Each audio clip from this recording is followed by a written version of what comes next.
জয় বজরঙ্গবলী। আজ আমি তোমাদের সামনে আলোচনা করতে চলেছি বজরঙ্গবলীর জন্মকথা। যারা হনুমানজির ভক্ত তারা এই ভিডিওটা সম্পূর্ণ দেখলে অনেক উপকৃত হবে কিভাবে বজরঙ্গবলীর জন্ম হলো। তাহলে শুরু করা যাক ভিডিওটা। হনুমানকে বলা হয় পবন পুত্র, আবার তাকে কেশরী নন্দন ও অঞ্জনা সন্তান হিসাবেও মনে করা হয়।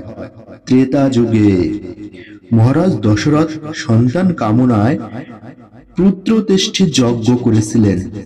যজ্ঞের পরে বিশেষ ক্ষীর দশরথের তিন রানী কৌশল্য, কৌটু, সুভদ্রার মধ্যে সমান ভাগে ভাগ করে দেন পুরোহিত। সেই সময়ে অল্প একটু ক্ষীর নিয়ে পালায় এক পাখি। উড়তে উড়তে পাখি পৌঁছায় দেবী অঞ্জনার আশ্রমে। তখন মহাদেবের আরাধনা করছিলেন তিনি। পাখির মুখের থেকে একটু ক্ষীর চলকে গিয়ে পড়ে অঞ্জনার হাতে। একে মহাদেবের প্রসাদ মনে করে খেয়ে নেন অঞ্জনা।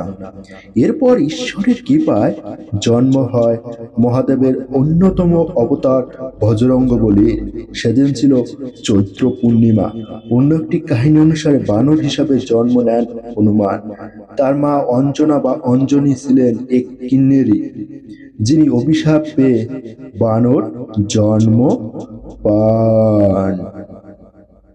তবে অঞ্জনী এই আশীর্বাদ পেয়েছিলেন যে তার গর্ভে কোনো পুত্র সন্তানের জন্ম হলে তিনি এই বানর জন্ম থেকে মুক্তি পাবেন।